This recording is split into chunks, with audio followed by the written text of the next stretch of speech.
everyone that I'm waiting on is here, so I think we're ready to get started.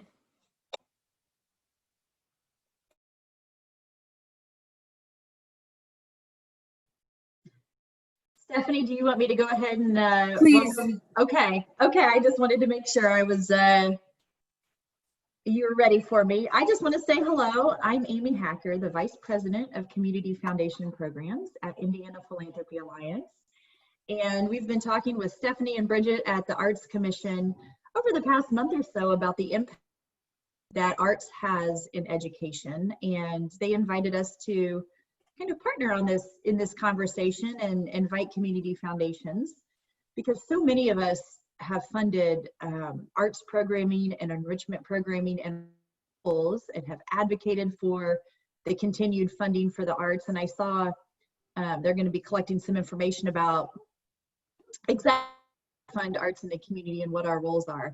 But I think it's going to be really fascinating to hear how they have tracked some of that impact now of the funding and continued implementation of arts programming in our schools. But it'll really give us a tool as we continue to advocate for that and make sure that we are communicating the importance of it. So thank you, community foundations that are here participating, and I'm looking forward to hearing more about all the data they've collected and what they've discovered.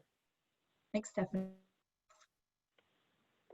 Thank you. Can you guys hear me okay? I switched to my phone. Okay, awesome. That's a little more reliable for me.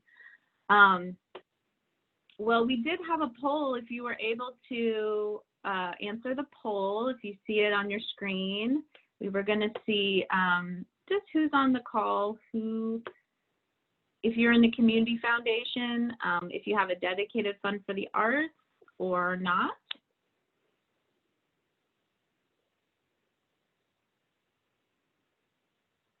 I'll just let that be up for a minute, and then Jasmine, you can close that.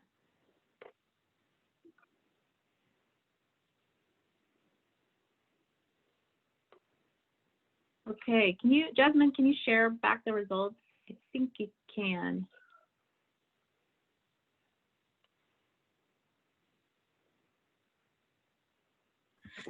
I will do that in just a moment. Okay, thanks. Well, I'll get started then. Hi, I'm Stephanie Haynes, the Arts Education and Accessibility Program Manager at the Indiana Arts Commission. This week we are celebrating Arts and Education Week. It's a national week to focus on and celebrate the impact of the arts on youth. If you've been following along with any of the IAC's social media accounts this week, you would have seen, oh, we got our results. Just a minute. Let's see. Okay, good. We have a good amount of community foundations with arts funds. Thanks everyone for answering that and for being here. So I was saying that on our social media accounts, you would have seen that we've been celebrating all week in how the different ways that the arts can impact youth. Like on Monday, we chatted with the Indiana Department of Education to talk about their initiative where they use the arts to support social emotional learning for students.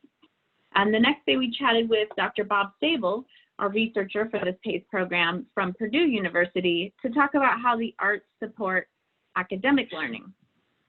And we also, on another day, we had a great blog interview with the Indiana Office of Career Connections and Talent within a fellow state agency to talk about how creativity and critical thinking are key skills to prepare our youth for the 21st century workforce. So we've been all over the place thinking about social, emotional health of students. We're talking about academic growth and support, and we're talking about career readiness. And in this webinar today, we're going to talk about the community impact. We're going to talk about how the arts can lift up youth, how it can inspire them and help them to succeed in school, and in turn, strengthen communities. So let's get started. I'm going to share my screen.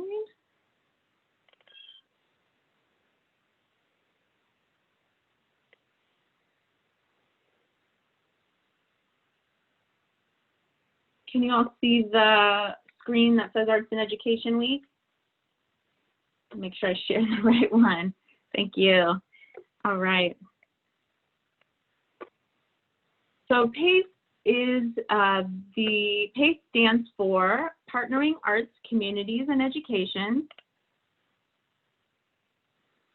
And that's an acronym we'll use a lot today. The PACE program is an arts integration program started by the IAC back in 2015.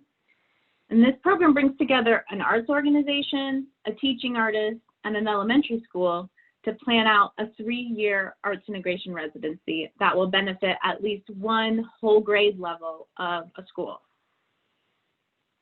The artist works with these students once a week, teaching them the art form, whether it's dance, theater, visual arts, and while they're teaching that art form, they're also incorporating literacy skills, reading, writing, vocabulary, that sort of thing. And this is the arts integration model. Both subjects are taught simultaneously, and this continues for 3 years in the PACE model with the same group of students. As they go into higher grades, the artist moves up with them. And along with this great impact on students, the PACE program is also conducting research. We're seeing what the students know at the beginning of the school year, and then again at the end. We're measuring their growth in several key areas. This is the research we're going to share with you today. The PACE program has been implemented in 9 sites all over the state. As you can see on the slide, we have the list of schools, the nonprofit partner, grade levels, and the arts discipline that they're using at each site. So there's different arts disciplines, but they're all using the same assessments, and we're seeing the same results. As the map shows, we have a pretty good distribution of sites across the state. This was intentional. We want this data to be Indiana specific, and we want the results to show that no matter if you're in southern Indiana, close to Louisville, or northern Indiana near Michigan, whether you're urban or rural situation, these results are the same. The research is showing consistently that for the past 6 years, and hopefully further on, that this arts intervention has positive effects on our Hoosier students. So what does the research show? With help from our researcher, Dr. Sable, the IAC has collected data from over 1,600 students across the state, and we're seeing that they are improving on all the measures, an average of 16%. So it's not just like, okay, some areas they're doing better and some areas maybe not so much. Everything is showing growth, where the kids are improving in all the areas, and the average of that is 16% increase. So specifically, you can see on the graph that the art skills, they're going up. Great, obviously, that's awesome. We have an artist in there to improve those art skills, and that is at 28% increase, which is substantial. But right up there beside that is also writing skills. They're improving their writing skills 18%. Also, arts knowledge and vocabulary and student engagement significantly is improving as well, 15%. Those are substantial numbers. Our researcher called it statistically significant. So we have, I wanted to break it down specifically in a couple key areas like the student writing. And as you can see, this shows across the years from 2015 to 2016, and then all the way through every year to 2019. Every year, and every group of students we had every year showed an improvement as a result of a year of this arts intervention. Now, we have to give credit where credit's due. The teachers are also amazing in teaching writing skills. And so these students are improving because of many variables in their schools, but we know that these sites have the PACE intervention and are showing improvement in the areas we specifically are measuring on our assessments. So also, I'll break it down on this one specifically about vocabulary areas. Vocabulary words, we're seeing a big improvement. And if you can kind of see also that the graph shows in 2015, the students were lower, like a 1.16 starting, 2.04 ending point across the year. And then the next year, their starting point at 1.52 is higher than the first year. So they're retaining that information year to year, and every year they start a little higher. And in 2018, you'll see it drop down a little. We have a new cohort joining. It's a new group of students that aren't going through the 3-year process. First 3 years of intervention, and then we start with a new cohort. So that's a really exciting point of this data as well, is that the students are retaining information. When they come back after summer break, they remember the information, and they're starting at an even higher level than next fall. So we have a ton of this data. For every year that this program is listed, we've got a 300-page research report that would take days to go through if I went and broke down all of it.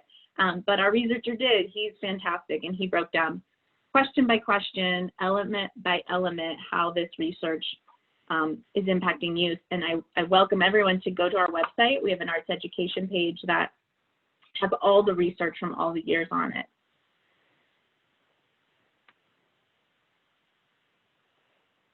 But I am not going to go through every graph that we have. But because of this research, and we can kind of analyze all the data that comes through, we can say things like, as a result of the PACE program, students think the arts are an important part of school. That's something we're measuring the students on. We can also say that students can find meaningful connections in the arts to the careers in the arts. Yeah. And that they're improving their vocabulary skills and they're improving their critical thinking skills. Those are all things we can say from collecting this data all over the state. Oh, there's Melly. Before we get to Melly, I want to talk a little bit more about the demographics of the schools. So I want to point out that these are all high-need schools. Hold on, I saw.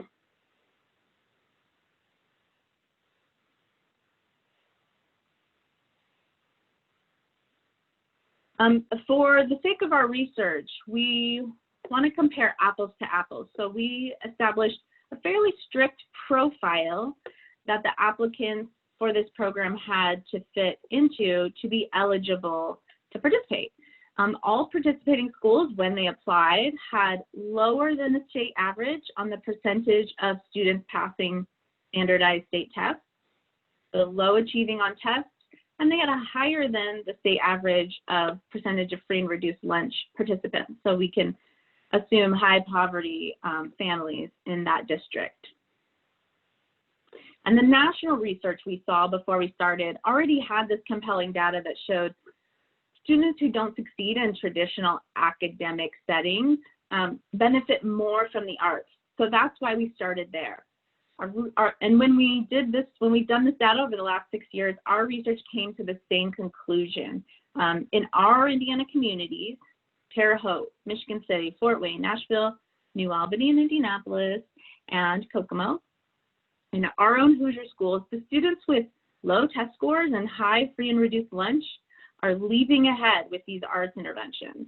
These strategies can boost our communities in these invisible ways. More students succeed, students gain confidence in their work, and students stay engaged in school, so communities thrive. All right, I'm going to take a pause there, see if anyone has questions, and figure out how to stop sharing my screen.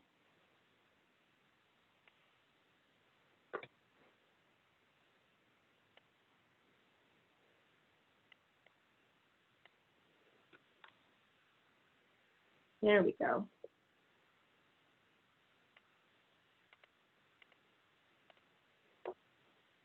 Great. Oh, thank you, Jasmine. Jasmine shared in the chat some links to research, that full research I mentioned. Okay, I don't see any questions. So I am going to next ask a few questions of Jamie Miller. Hi, Jamie. to apply this to the Community Foundation world, I invited Jamie from the Unity Foundation in LaPorte County to speak with us. Jamie's a development officer at the Unity Foundation, and I specifically singled out Unity Foundation because they funded this same arts education project that I'm talking about in Michigan City, the PACE project, after the PACE funding was complete. So I know that they have connected with these same schools and artists and arts organizations. So, hi, Jamie. Hi, How are you? I'm doing fine. Excited to be here. Good, great. So I wanted to ask, you mentioned to me before that there were 2 funds that contributed to this artist residency at the elementary school. Do you have a dedicated arts fund at the Unity Foundation? Oh, we have more than just one. Being a community foundation is where the community people come in, and which we call them donors. They start funds. We've got over 21 funds that are dedicated to arts and culture. And, you know, but each fund has a specific purpose and or just supports the agency who is an arts agency. So you never know. It's just, we have to seek out, know our funds, and drive that bus to tell the donor, or a lot of times the money just goes to the agency to do their arts program. Yeah. And did this particular funding for the program at Pine Elementary, did that come from a general fund or an arts fund or some combination? Well, we had 2 sources. Of course, all phone calls come to me, so I tried to silence my phone. That never works. We have 2 sources for this particular project. One was a field of interest fund.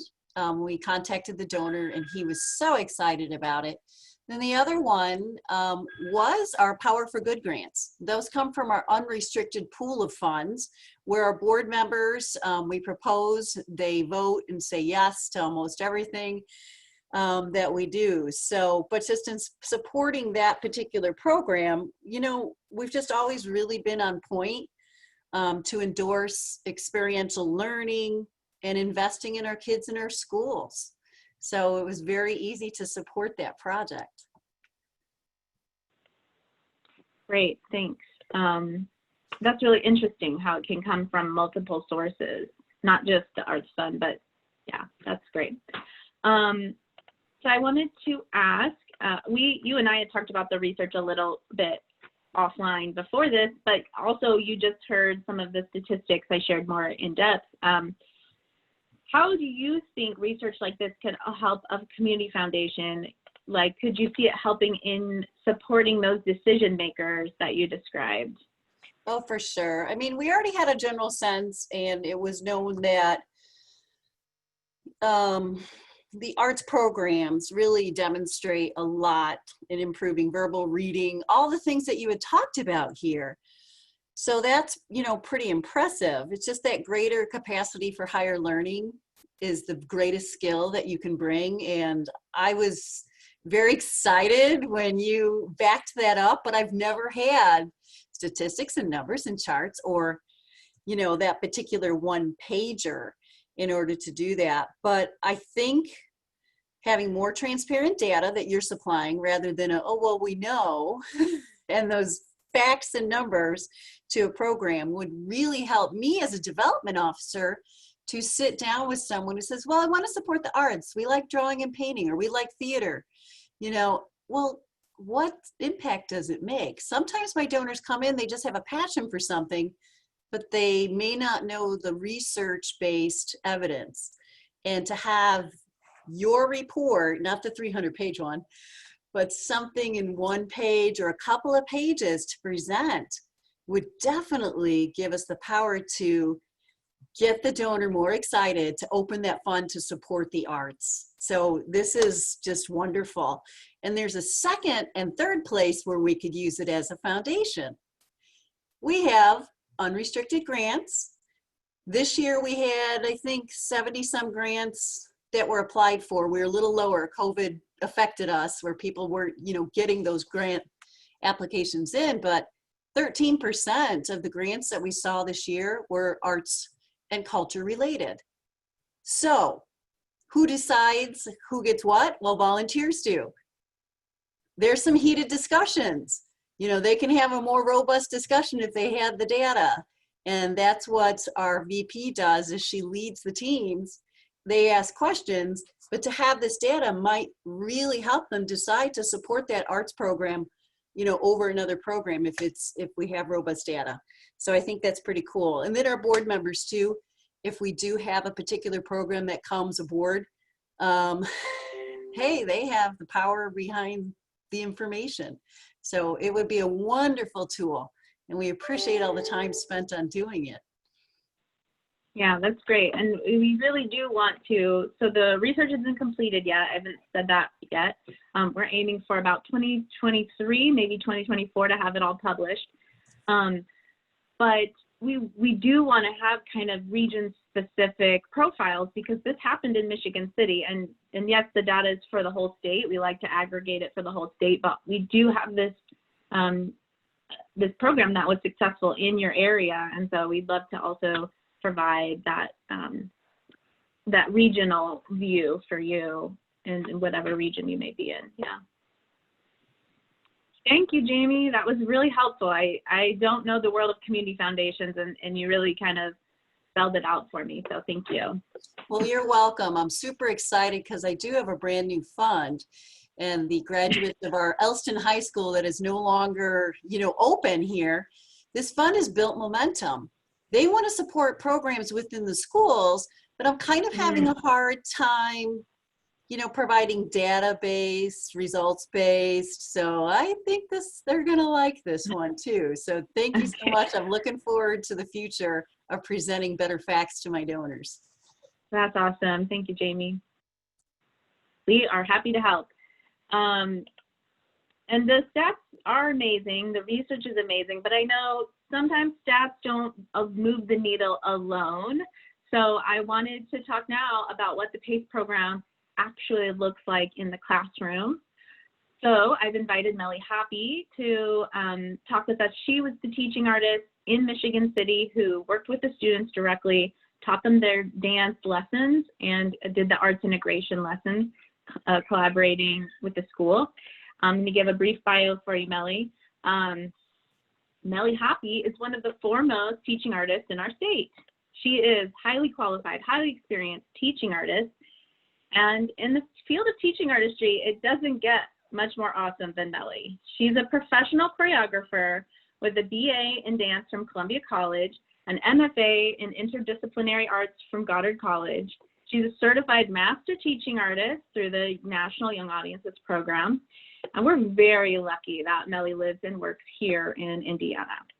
So like I said, she was the lead artist during the PACE residency at Pine Elementary in Michigan City. And I'm just so glad it's been a couple years since that program ended. So I'm so glad to see you, Melly. How are you? I'm doing well. I'm blushing. Great. It's all true. So tell us a little bit about your work as a teaching artist, you personally, and how in general you develop these arts integration residencies. I've been a teaching artist for 25 years, working with Arts for Learning, and you said all the rest, so I don't need to say that in terms of my background. In terms of residency, it starts with a meeting with the teachers, and it starts with the curriculum and what they are working on, what connections they want to make, what, you know, where they need growth, you know, need support. And so that's usually how all of my residencies begin. And I've done everything from writing to weather to planets to the American Revolution to Indiana history to the Underground Railroad. I mean, just about any curriculum connection, constellations.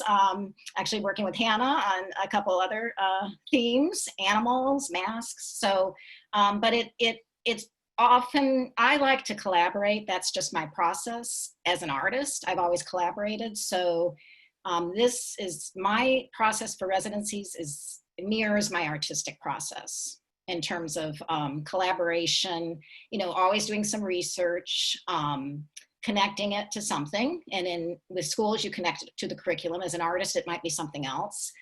There's always the rehearsal process. There's a performance, some kind of performance, whether they just perform for each other.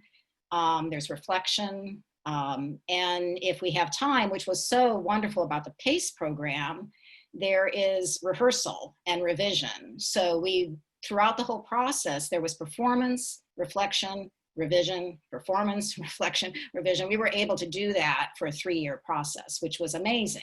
I've never had that opportunity. So that's why I think the PACE grant is so great. Yeah. And I have sat in on a couple planning sessions I've seen over the years with you and teachers, and it kind of goes something like the teacher, you'll sit down with a first grade teacher and they'll say, my students are really struggling with creating poems and then editing them and coming out with a final product that's more refined. That's something they can't seem to grasp. Is there anything you can do? And then you and then you kind of take that away and you plan around that issue for the teacher, right? Yeah, I mean, typically, I'm just listening with a teacher meeting, and I then go home and kind of think about and absorb everything and then come back with a plan. Those are the ideal residencies where you actually have that time to do that. But that was the case with the PACE. I can remember that first meeting, and we were saying it was going to involve writing, and it was a 3rd grade teachers, and they were like, our kids hate to write. They hate it. It's like torture. And I had to grab my little book that they actually created a book based on the Indiana Dunes, and they wrote poems. And I'm just going to read one just to show that these are, I'll read the first one. This is a student, actually they worked in small groups. So this is a group of students, Savannah, Nadia, Anijah, and Anila wrote a poem, and it says, I am small, medium, and tall in the sandy savanna. I lean up and down to provide food for the Karner blue butterfly. I am wavy and curly in the summer storm. I am the blue lupin. And that's the very first poem in this book. So they, they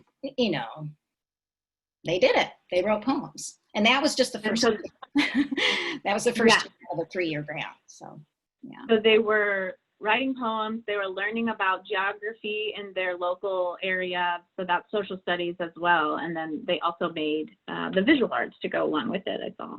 Right. We worked with the art teacher. She is amazing, Holly Beatles, and she had them create prints of the plants.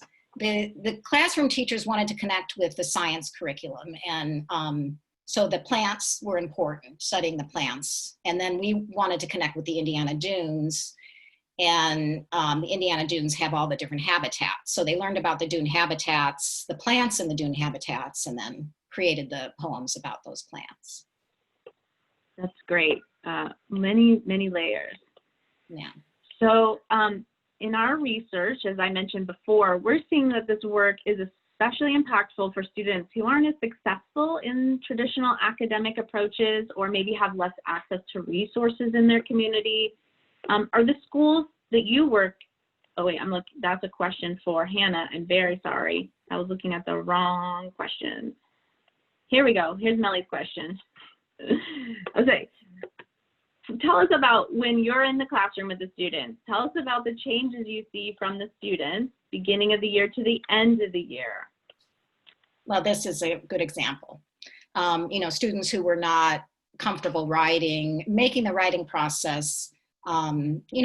And what also happened is they were creating dances as they were writing these poems. So you could even see from that, the like tall, medium, those are dance terms that they were able to apply to the poems.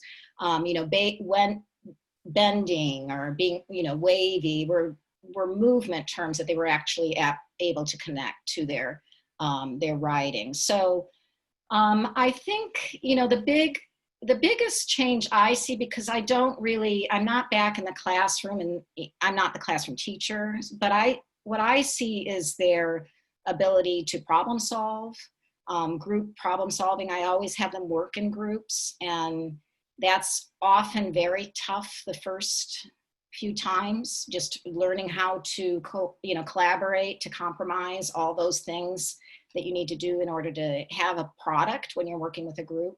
But once they've had their first product and they realize the benefit of all of this hard work, then I've seen that they are much more excited about working with other, their peers.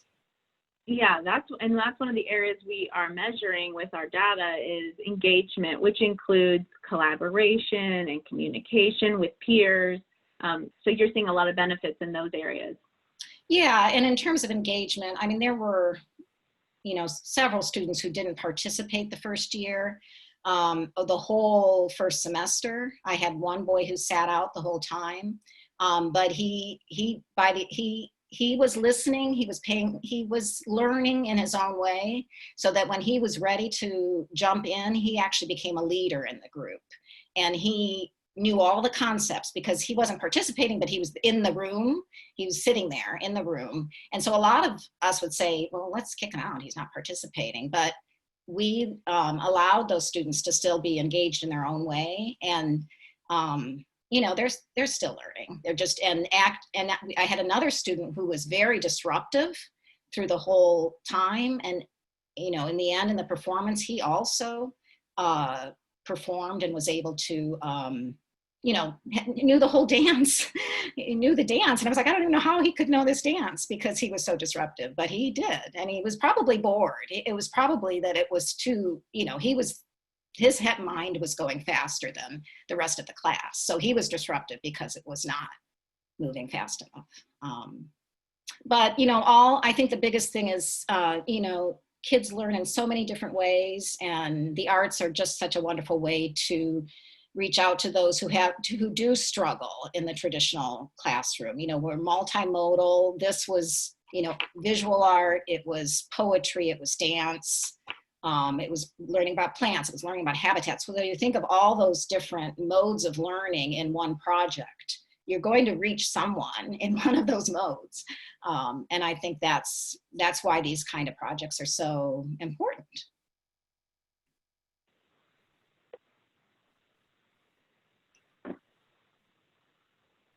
Yeah, and yours involves movement. So that's something that I heard from the teachers at your site was something that they really were happy to have the students doing throughout the day. Yeah, I mean, Pine is an art school, so they do get visual art and they get music.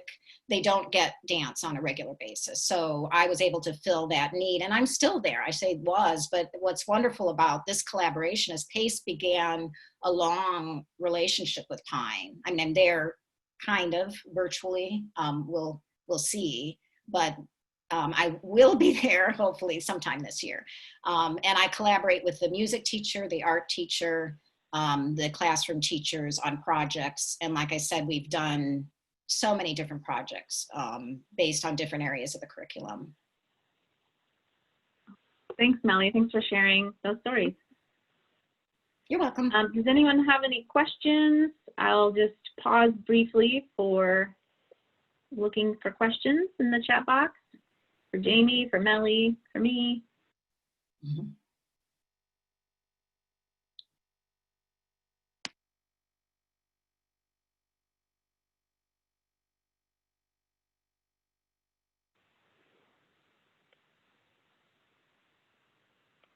Okay, great.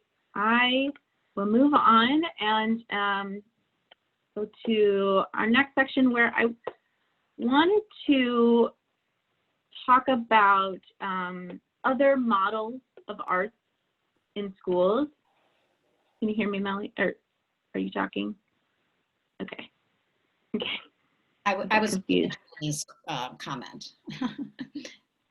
So we'll get to a video. So our arts integration model is great. What Melly was describing, a long-term, commitment to a school, 3 years, weekly visits, all of those things are really great. And as research shows, that works. We love those long-term residencies. But there are other models that are also successful. And sometimes a long-term commitment from a school is hard. So we also think that there are other ways to get to these same outcomes. Just for example, in the same city, in Michigan City, Indiana, the Lebesnick Center for the Arts has arts education outreach programs with similar goals, similar outcomes, but they have a totally different approach. So I've asked Hannah Hammond-Hagman to share their impactful stories and their approach to arts education. Hi, Hannah. Hi, thanks for having me in this amazing, affirming conversation that we all get to have this afternoon. So, tell us about your arts program. I'll tell you about what we're doing. So, and we have an ongoing fantastic relationship with Unity Foundation. So I want to, give a shout out to Jamie also, and for all the support that they give Lebesnick Center across multiple programs. And the program that I'm going to talk about and really focus on right now, because we're talking about arts integration specifically, they've also historically funded. So we have a really deep relationship with Michigan City area schools after school program called Safe Harbor. And so for years, we have provided visual and performing teaching artists that go out to all Michigan City school sites for weekly instruction. And in the past 5 years, we've very much focused our visual arts instruction at 6 elementary school sites with a literacy through the arts program. Because we recognize that our kids need some support in that aspect, right? So we combine, and it serves kids kindergarten through 6th grade, and we work with them in after school, out of school time. And we break those down into age groups, into 12-week units for each grade group. But we're combining academic literacy standards with creative art making. And this is to reinforce the important work that the classroom teachers are doing, but we're just kind of taking different approaches.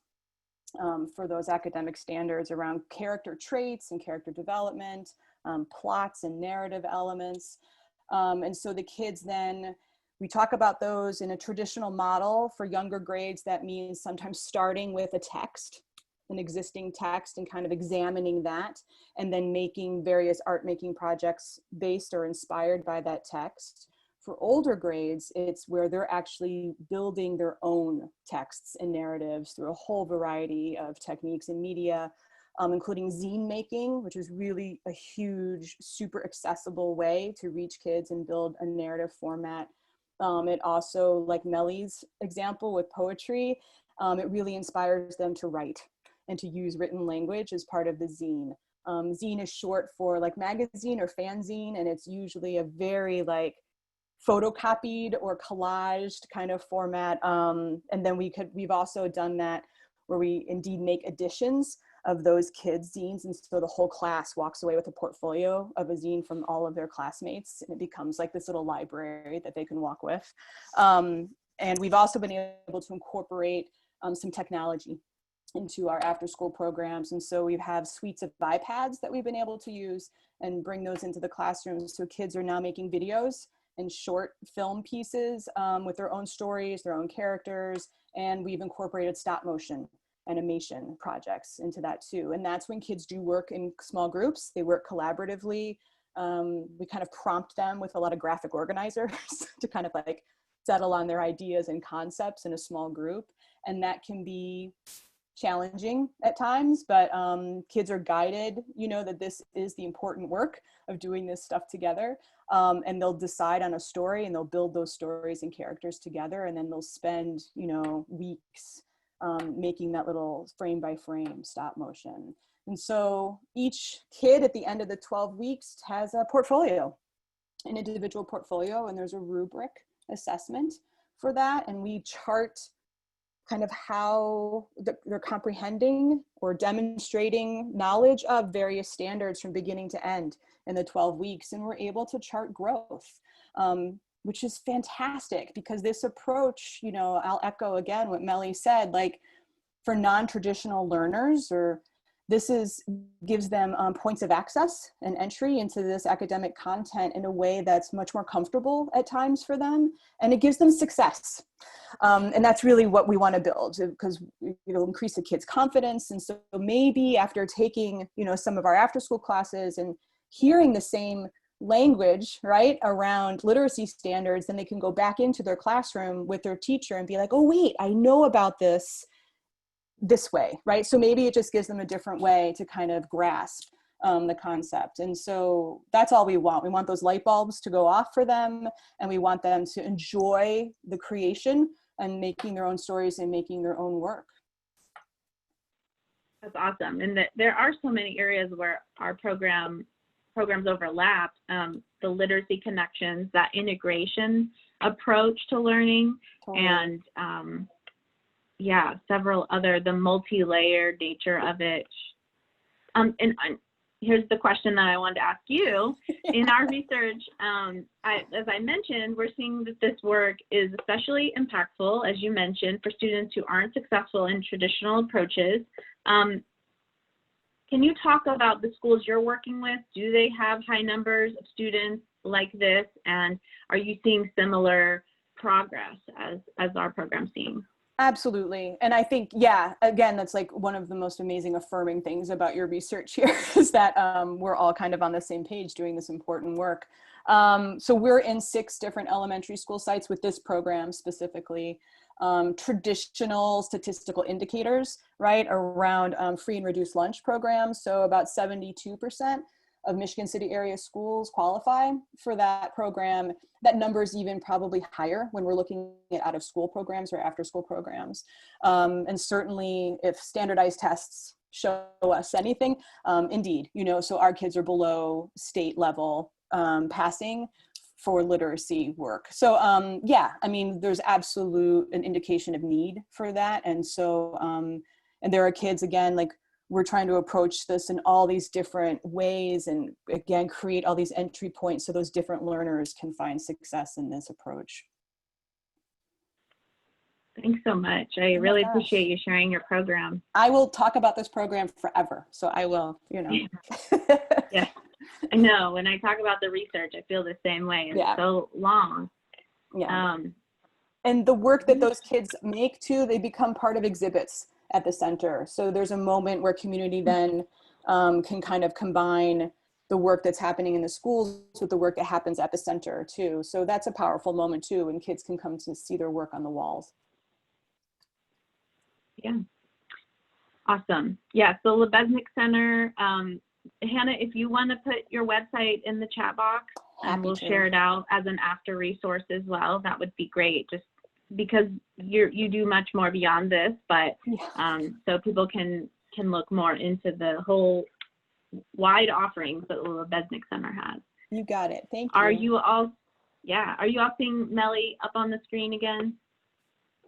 Yeah. Okay. I just thought this picture, I kind of stumbled upon it when I was pulling your bio together, Melly. I think it's a perfect example of arts integration. She's using her choreography movements right now, her dance movements, along with the written word that she's, the vocabulary she really wants the students to engage with. And I think that it's maybe a perfect example of integration. So that's why I liked that. And this concludes the formal presentation part. I wanted to see if anyone else had questions about arts integration, about the programs that you heard about, and if not, we'll close soon, but here's my contact information. I see that Hannah put hers in the chat box as well. And for people who are registered for this webinar, we'll also send a follow-up that has some more resources for you, the links to the research and such. Thank you to all my speakers today, Jamie giving us our Community Foundation perspective, and Hannah and Melly, our artistic perspective. Thank you all for being here, and go Arts Education Week. Yeah. Thank you.